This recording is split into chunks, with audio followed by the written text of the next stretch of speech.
Assalamualaikum warahmatullahi wabarakatuh. Perkenalkan, nama saya Fitriyanti Pawa, NPM 0735231145. Saya dari kelompok Tridata. Pada kesempatan kali ini saya akan memaparkan secara singkat tentang proyek kami dengan judul Perancangan Basis Data Sistem Informasi Absensi di SMA Negeri 1 Kota Ternate. Kita langsung ke poin pertama, yaitu skenario proses bisnis.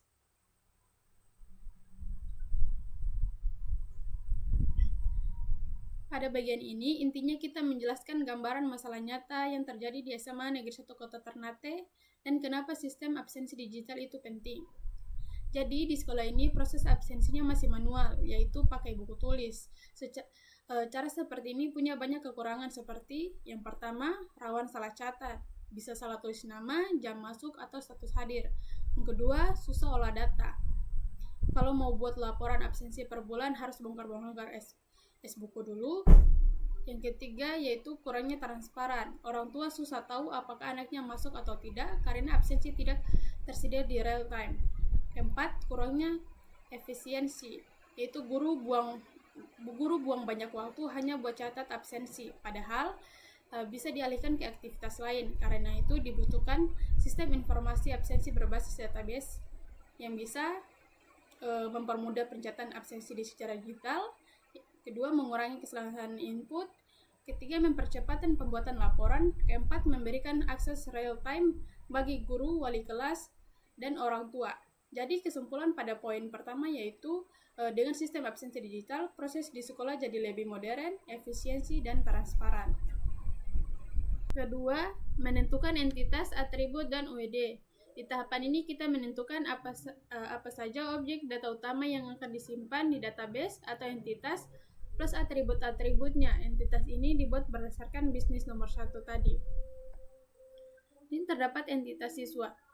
Atributnya terdapat ID siswa, nama siswa, tanggal lahir, kelas. Entitas siswa ini data dasar tentang siswa yang wajib disimpan. Kemudian entitas guru. Atributnya terdapat ID guru, nama guru, tanggal lahir, jenis kelamin, mata pelajaran. Nah, untuk entitas guru ini, guru diperlukan karena mereka terlibat dalam pencatatan absensi. Kemudian, entitas absensi.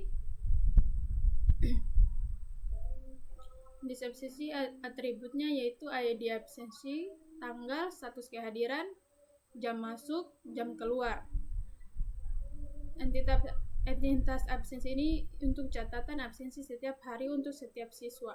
Kemudian entitas laporan absensi. Atributnya terdapat ID laporan, tanggal mulai, tanggal selesai, total hadir, total tidak hadir, total izin, total sakit, dan ini laporan terkait absensi untuk siswa. Kemudian kita lanjut ke entitas login user. Itu terdapat atributnya terdapat ID user, username, password, dan status. Nah, ini untuk mengatur akses pengguna, guru atau admin. Kemudian ada entitas orang tua. Entitas orang tua itu terdapat ID orang tua, nama, alamat, telepon, kemudian email. Nah, untuk orang tua ini digunakan agar orang tua dapat mendapatkan informasi tentang absensi. Poin 3, menentukan relasi menggunakan diagram matriks. Nah, di tahapan ini kita menjelaskan hubungan antara entitas, apakah mereka saling berhubungan atau tidak. Kenapa perlu diagram matriks? Karena dengan tabel ini kita bisa melihat semua hubungan dengan jelas. Misalnya siswa dengan guru, itu karena siswa berhubungan dengan guru, yaitu siswa memiliki wali kelas dengan guru. Kemudian siswa dengan absensi, karena siswa punya banyak catatan untuk absensi. Kemudian guru dan absensi, karena guru yang mencatat absensi siswa. Kemudian siswa dengan orang tua, karena siswa terhubung ke data orang tua. Kemudian laporan absensi dan siswa. Karena setiap laporan absensi dibuat untuk siswa tertentu. Nah, jadi diagram matriks ini membantu kita memastikan tidak ada relasi yang terlewat sehingga ERD nanti lebih akurat. 4. Menentukan optionality dan cardinality. Di bagian ini kita menentukan optionality, apakah hubungan itu wajib, mandatory, atau boleh kosong, optional. Cardinality itu untuk hubungan 1 ke 1, atau 1 ke banyak, atau banyak ke banyak. Nah, sini contoh pertama yaitu siswa dan guru.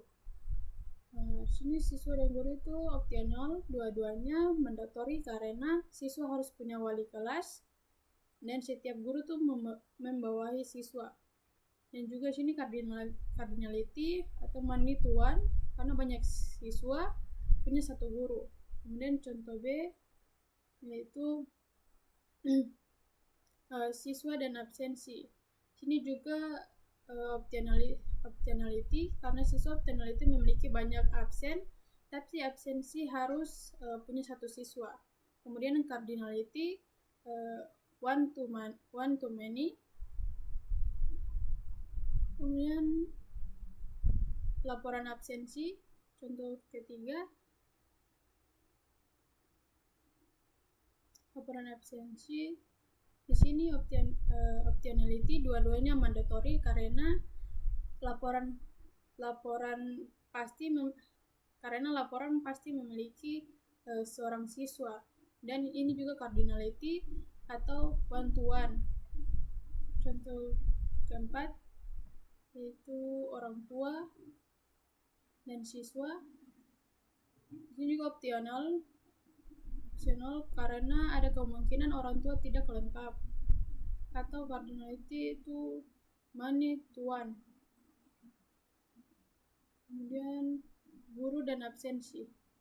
Di sini guru bisa mencatat banyak absensi, dan absensi hanya dicatat oleh satu guru. Berarti di sini mandatory untuk absensi, dan cardinality itu cardinality-nya itu one to many. Kemudian login user dan guru karena keduanya mandatory. Akun login hanya memiliki satu guru, dan cardinality-nya itu one to one. Intinya bagian ini tuh menjelaskan hubungan detail antara entitas sebelum dibuat ERD-nya. Baik, itulah paparan bagian saya untuk proyek kami. Lebih dan kurangnya saya mohon maaf. Wabillahi taufiq wal hidayah. Wassalamualaikum warahmatullahi wabarakatuh. Baik, assalamualaikum warahmatullahi wabarakatuh. Sebelumnya perkenalkan nama saya dengan M dari kelompok di data. Baik, pada kesempatan kali ini atau pada video ini akan coba menjelaskan bagian dari proyek kami, yaitu dari slide 5 sampai slide 10. Langsung saja. Di sini 3 menentukan relasi menggunakan diagram matriks, yang dimana langkah awal adalah menentukan relasi antara entitas yang telah ditetapkan berdasarkan skenario bisnis untuk memastikan semua relasi terdeteksi digunakan diagram matriks. Kemudian penetapan relasi dilakukan 2 arah. Kemudian di sini ada tabel yang dimana entitas utama yang terlibat adalah ada siswa, guru, absensi, laporan absensi, orang tua, dan login user. Kemudian lanjut optionality dan cardinality. Menentukan optionality dan cardinality. Yang dimana yang dimaksud sini setelah relasi ditemukan, kemudian langkah selanjutnya itu adalah menentukan optionality atau wajib tidak wajib. Kemudian cardinality yaitu jumlah rasio untuk setiap relasi. Ini berdasarkan skenario bisnis akan didapatkan observasi dan cardinality pada setiap relasi sebagai berikut. Ini ada entitas siswa, guru, entitas siswa absensi, ada siswa dan laporan absensi, entitas siswa dan entitas mahasiswa, entitas guru dan entitas absensi, terakhir ada guru dan entitas organisasi. Mari kita bahas satu, yaitu yang pertama ada entitas siswa dan entitas guru, di mana optionality-nya yaitu mandatory untuk kedua arah. Setiap siswa harus memiliki satu guru atau wali kelas, dan setiap harus dimiliki oleh setiap siswa sebagai wali kelas. Kemudian ada entitas siswa dan entitas absensi, mana untuk cardinality itu yaitu magnitude 1 M, yang dimana M banding 1, yaitu banyak siswa memiliki satu wali kelas dan satu wali kelas memiliki banyak siswa. Entitas siswa dan entitas absensi, yang dimana optionality-nya siswa absensi bersifat opsional. Suatu siswa bisa memiliki banyak absensi bersifat mandatory, yang dimana setiap absensi hanya dimiliki oleh satu siswa. Kemudian cardinality on to money, yaitu 1 banding M ya. Kemudian siswa dan laporan absensi, karena di sini optionality nya mandatory untuk kedua arah. Untuk kedua arah, setiap absensi hanya memiliki mandatory untuk kedua arah. Satu siswa harus memiliki satu laporan absensi, dan satu laporan absensi harus dimiliki oleh satu siswa. Cardinality-nya on to 1 banding 1. Kemudian entitas guru dan entitas absensi,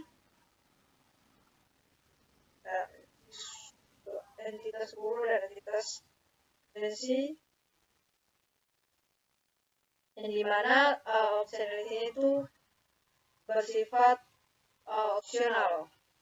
Setiap guru bisa mencatat banyak absensi, terus bersifat mandatory. Setiap absensi hanya dicatat oleh satu guru. Kemudian cardinality-nya on to money, karena 1 banding M. Kemudian entitas dan login user, guru dan login user, yang dimana optionality mandatory kedua arah. Setiap guru harus memiliki satu login user, dan setiap login user hanya dimiliki oleh satu guru, di mana cardinality-nya on to 1, 1 banding 1. Kemudian ada menggambar IRD atau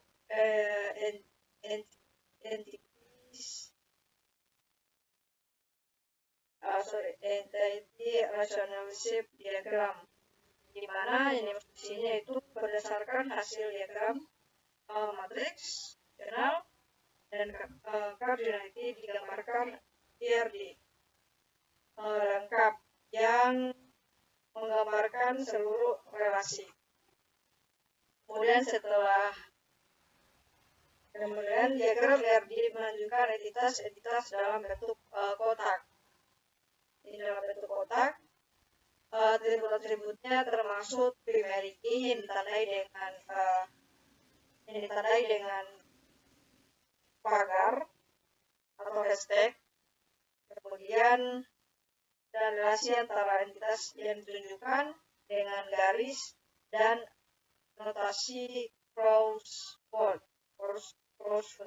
untuk cardinality dan functionality-nya.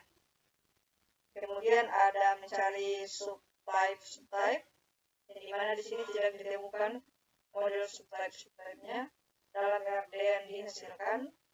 Kemudian untuk melakukan normalisasi, yang dimana entitas yang ada tidak melanggar dan normalisasi maupun 1 NF, 2 NF, begitu pula dan 3 NF. Kemudian menyelesaikan masalah relasi many to many, karena di sini tidak ditemukan bentuk relasi many to many dalam RD. Kemudian ada relasi non transverbal, yang dimana di sini ditemukan relasi non transverbal antara siswa dan orang tua. Laporan absensi dan absensi ini bersifat unik dan terkait pada masing-masing siswa. Artinya tidak dapat dipindahkan ke mahasiswa lain, mengubah makna data. Kemudian ada ini melakukan mapping dan diagram tabel data dan presisi. Ada di sini langkah-langkah dalam menetapkan entitas ke dalam skema tabel basis data, menentukan tipe data seperti number, varchar, date, dan presisi, panjang ukuran data, dan setiap kolom-kolom. Di sini ada tabel login user, tabel guru, orang tua, tabel siswa, dan tabel absensi, kemudian terakhir ada tabel laporan hasil absensi. Baik, sekiranya itu saja yang bisa dapat saya jelaskan, dan itu bagian daripada penjelasan saya. Untuk lebih dan kurangnya, mohon maaf. Akhiri, taufiq hidayah. Wassalamualaikum warahmatullahi wabarakatuh.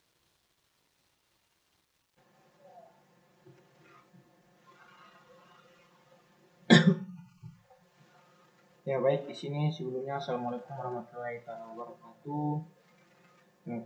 Perkenalkan, nama saya Julfar Ilham dengan NPM 0735231162.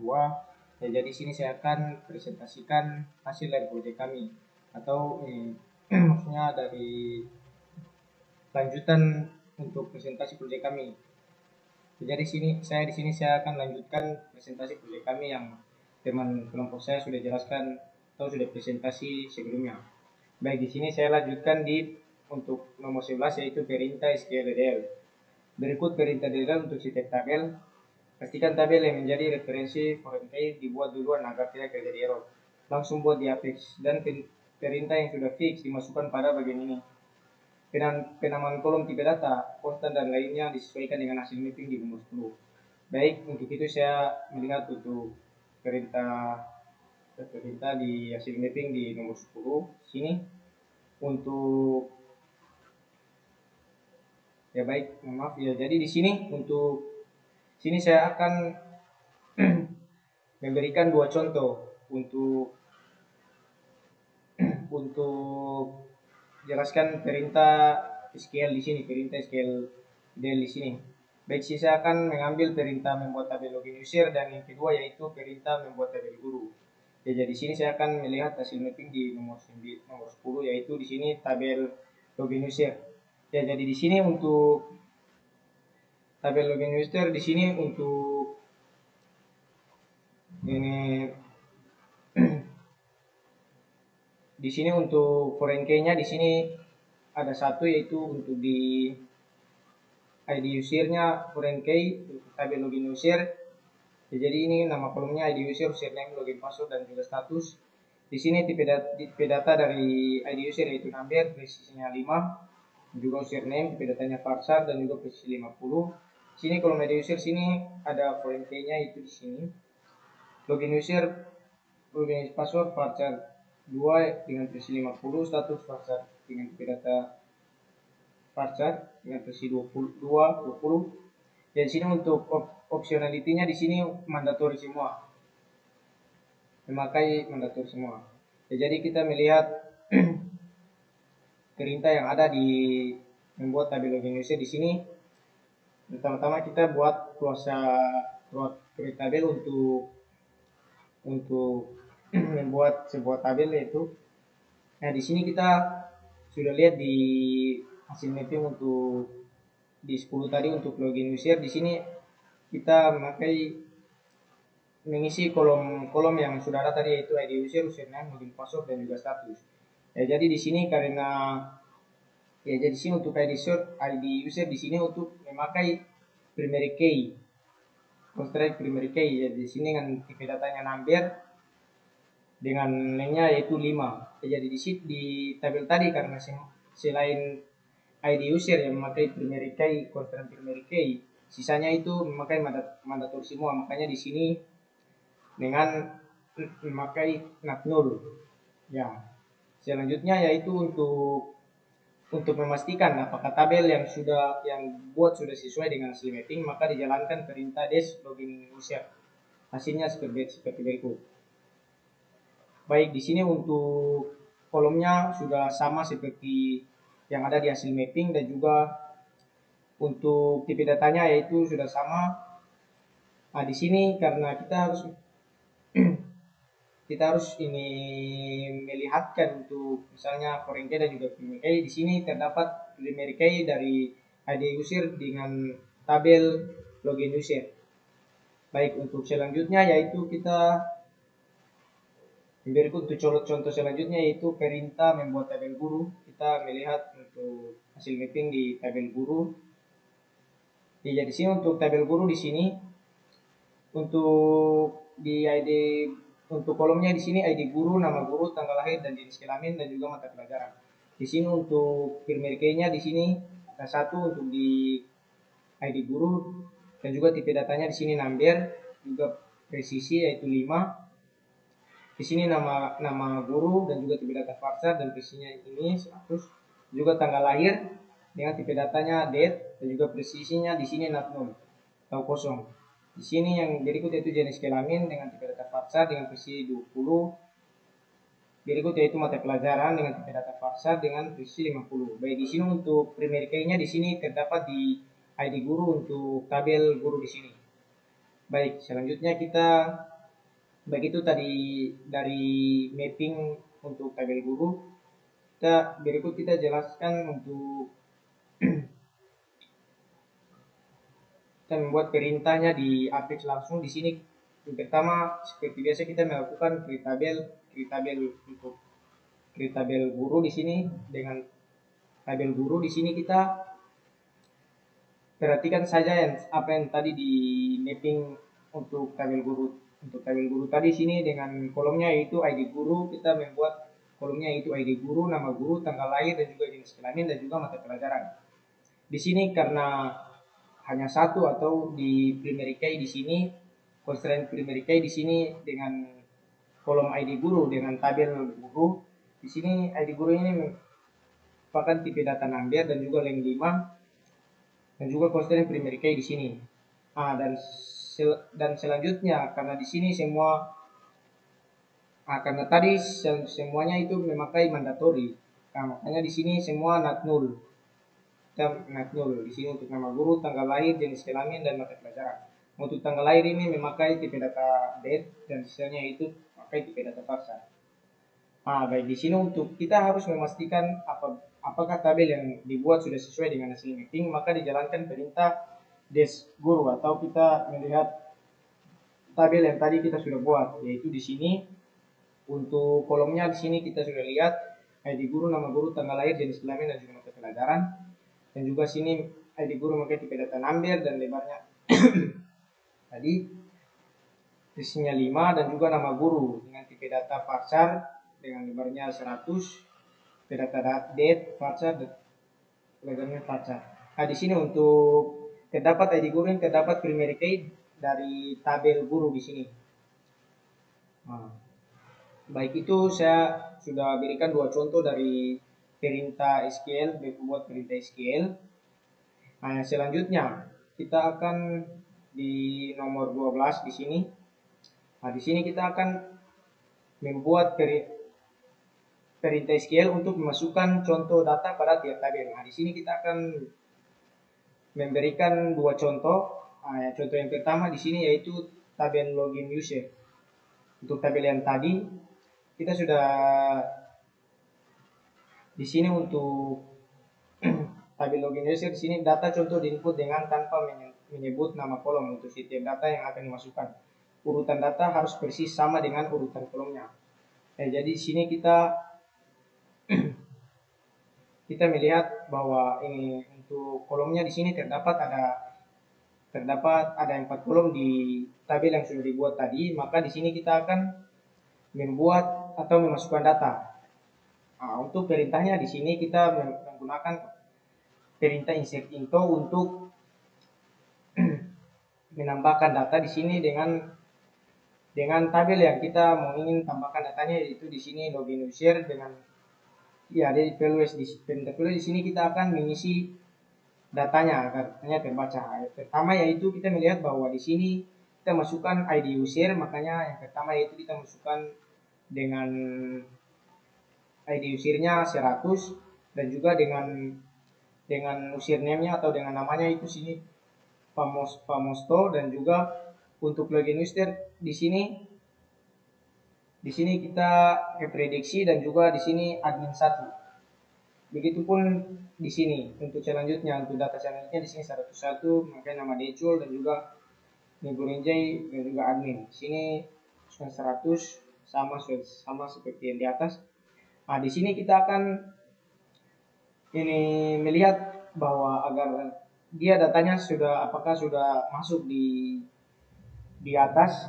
Apabila sudah terbaca seperti ini, maka datanya sudah terinput di tabel yang kita buat, yaitu login user. Nah, di sini sebagai bukti data sudah masuk bisa dilihat dengan menjalankan perintah select. Nah, di sini kita akan menjalankan perintah select from untuk dengan tabel login user. Nah, di sini sudah seperti yang di sini untuk memasukkan contoh pada tiap tabel. Di sini kita akan memasukkan dari kolom ID user, kita menambahkan data yaitu dengan ini ID usernya 100 dan juga username-nya Decul dan juga login passwordnya di sini Gorenjai dan juga status di sini admin 2. Nah, di sini untuk yang selanjutnya di situ ID user dengan ID-nya 100 dan username-nya Pamosto dan juga login passwordnya di sini prediksi. Nah, dan selanjutnya begitupun di ID user selanjutnya yaitu 102 dengan Vino 125 dengan login passwordnya Bitcarbo di sini dan juga status adminnya di sini admin 3. Baik, untuk selanjutnya jadi itu untuk contoh ke-1, yang selanjutnya di sini yaitu untuk contoh yang kedua yaitu untuk pada tabel guru. Baik, di sini pada contoh ini data diinput satu persatu dengan menyebut nama kolomnya. Kombinasi perintah lain adalah dengan tidak menyebutkan kolom yang tidak mempunyai nilai. Nah, baik, di sini kita akan menambahkan perintah atau mengisikan data pada tabel yang sudah dibuat. Nah, di sini kita menambahkan mengisi tabel guru. Di sini kita sama seperti biasa, yaitu kita menggunakan perintah insert into, juga nama tabelnya itu sini guru dan juga namanya perintah value. Selanjutnya kita di sini akan mengisi datanya. Dan di sini sama seperti yang dijelaskan di atas. Nah, di sini untuk ID gurunya kita di sini memakai kita menambahkan 100 dengan nama gurunya di sini Ani Wijaya dan juga tanggal lahirnya di sini to date di sini tanggal 1 Januari 1990. Nah, dan di sini kita memakai perintah DD, Mon dan juga YY di sini karena agar dia terbaca di aplikasi Apex tersebut. Dan juga di sini jenis kelaminnya perempuan dan juga untuk kolom mata pelajarannya di sini kita pakai biologi. Nah, jadi ini penjelasannya sama saja seperti yang di atas. Ini kita hanya masukkan data atau gantikan data saja. Baik, untuk kita mengecek perintah yang tadi kita masukkan, maka kita harus membuat atau kita menggunakan perintah select from dengan nama tabel tersebut. Nah, di sini hasilnya. Di sini hasilnya tersebut di sini untuk ID gurunya di sini 100 dan juga nama guru Ani Wijaya, tanggal lahirnya sekian, jenis kelaminnya sekian, mata pelajaran.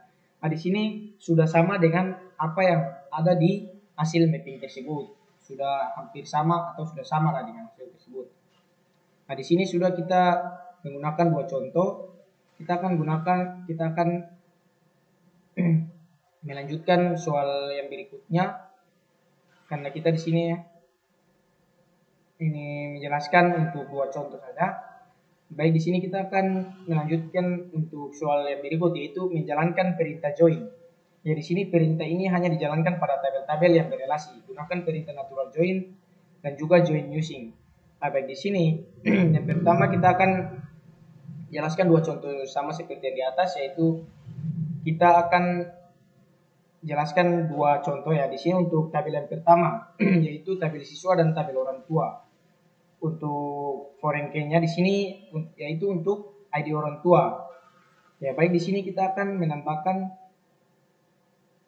perintah natural join agar dia terbaca untuk di ya. Jadi di sini untuk foreign key-nya ID orang tua di sini, maka kita akan menambahkan jadi di sini karena natural join kita tambahkan kita melihat ID siswa, untuk kolom ID siswa, nama siswa, ID orang tua dan juga nama, kita menambahkan perintah select untuk menampilkan ID siswa, nama siswa dan juga ID orang tua dan juga nama. Nah, di sini kita memakai from siswa natural join orang tua. Nah, jadi di sini untuk foreign key-nya di sini ID orang tua, maka kita akan siswa dari tabel siswa natural join ke orang tua.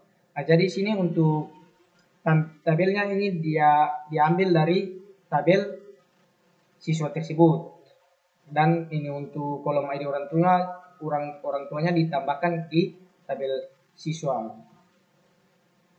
Nah, untuk contoh selanjutnya di sini yaitu tabel siswa dan tabel guru. Di sini foreign key-nya di sini ID guru.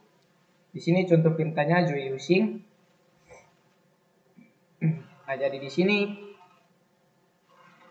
sini karena kita menggunakan nama kolomnya itu ID siswa, nama siswa dan juga ID guru dan juga nama guru. Nah, di sini kita memakai ini perintah untuk join using. Di sini kita memakai tabel siswa untuk join ke guru dan juga mengambil apa yang tadi di ID guru, yang itu foreign key-nya. Untuk itu. Baik, kita akan lanjut pada soal selanjutnya. Di sini sudah selesai. Baik, mungkin ini untuk presentasi proyek saya untuk kelompok kami. Baik, maka dari itu saya akhiri. Kurang dan lebihnya saya mohon maaf. Wabillahi taufiq wal hidayah. Wassalamualaikum warahmatullahi wabarakatuh.